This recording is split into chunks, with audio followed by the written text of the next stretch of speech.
Thank you, Mr. Superintendent. Thank you.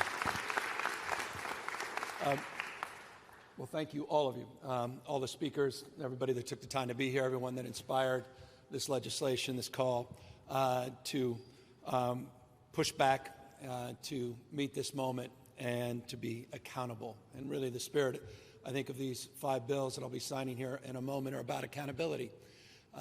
Accountability that is long overdue. But let me first try to set a scene. It's one very familiar to many of you, but not necessarily to some folks that may be watching from other parts of the country. We're here in Los Angeles, the most diverse city in the most diverse state, California, in the world's most diverse democracy. It is a point of pride. We are a majority-minority state, California.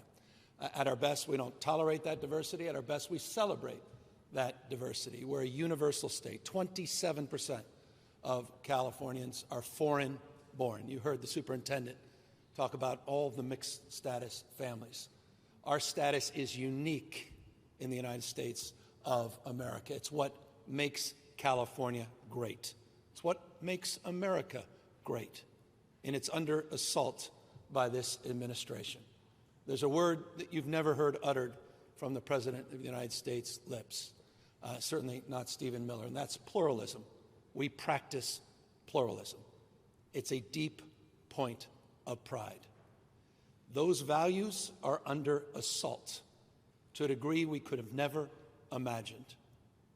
For those of you here in Los Angeles, you deeply absorb this, you deeply understand this. You saw your streets militarized. You saw the President of the United States, who in his first term never sent the military anywhere, not overseas, nowhere. In his second term, he sent the United States Marines, active duty Marines, to the city of Los Angeles. He federalized 4,000 of our National Guard. We said at the time it was a preview of things to come. Folks thought that was hyperbolic. They thought we were overstating it. Ask the folks in Washington, D.C. Ask the folks other states like Illinois and what's about to happen in Memphis. We announced just a few weeks ago that we were standing up and pushing back as it relates to the rigging of elections. We were at the Democracy Center in Little Tokyo, the sacred site where we were interning and busing the Japanese. That shameful part of our past. And what did the administration do? What did Stephen Miller do? What did Donald Trump do? They sent masked men to intimidate folks from walking in to that event. Masked men.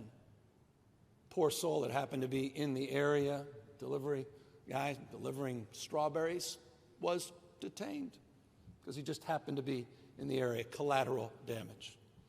Disappeared. These masked men had no identification. These masked men did not provide any information, name, badge number, hidden from accountability, any transparency, any oversight. That's Trump's America, but it is not the America we've grown up in. And so we're pushing back against this. For so many of you in Los Angeles, we talk about authoritarianism. Some think we're being hyperbolic. Depends the lens you see the world. Which set of eyes? For someone like me, I may not be experiencing it, but for many folks you see behind me, they have experienced it.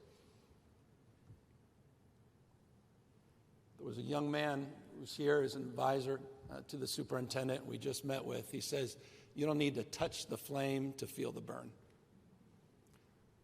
The impact of these policies all across this city, our state, and nation are terrifying.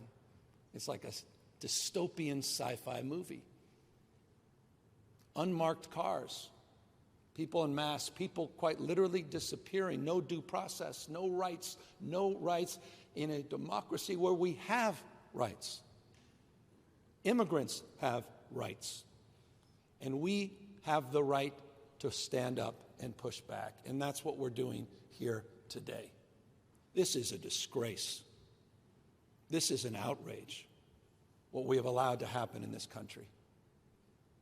And I could not be more proud of this legislature, the legislative authors, to the community demanding more from all of us at this moment to push back. I'll be signing a bill, the first in the nation, saying enough. ICE, unmask. What are you afraid of? What are you afraid of? What are you afraid of?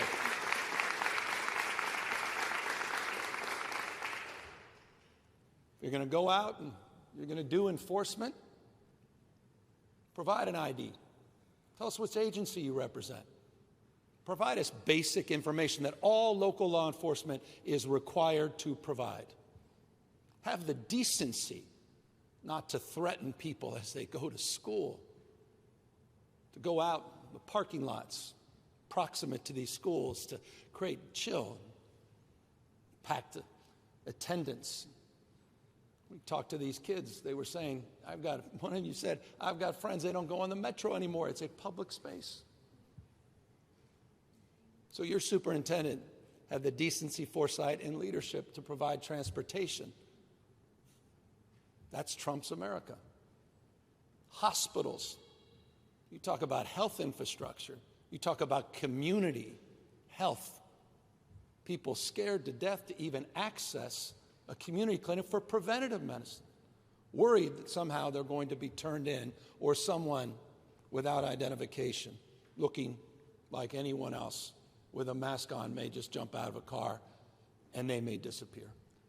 So I want to thank the legislative leaders for asserting themselves and providing me the privilege, the ability to sign these laws, pushing back at this moment. I thought Jon Stewart said it best. This is not about the pronoun police. This is about the secret police. We're not North Korea, Mr. President. We're not the Soviet Union. This is the United States of America.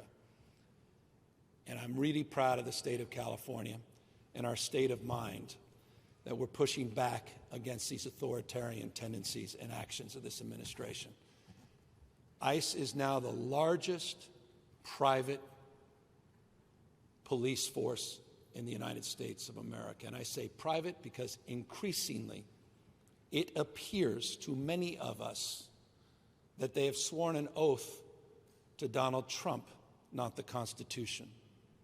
A private police force whose ranks are going to grow by some 10,000, dwarfing the FBI and DEA. Only comparable staffing and investments are military operations around the globe.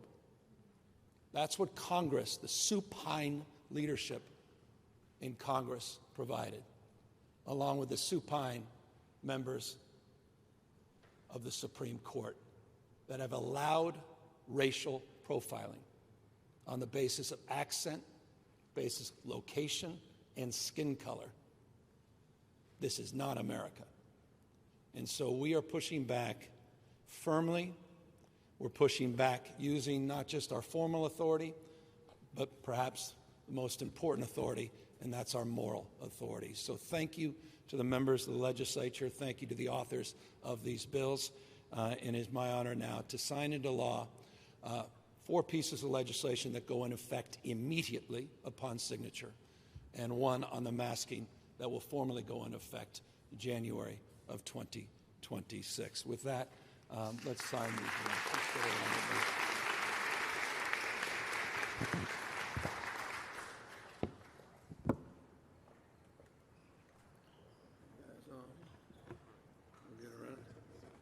All right. AB. Right here. You're right Sir. here. Okay, you already said it. All right. It's AB 49. It's just signing along. Thank you.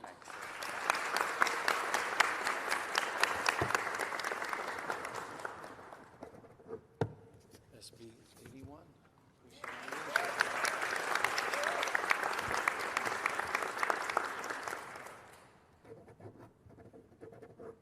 SB 98.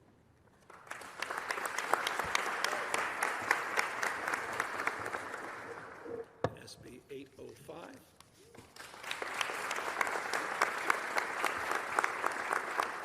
And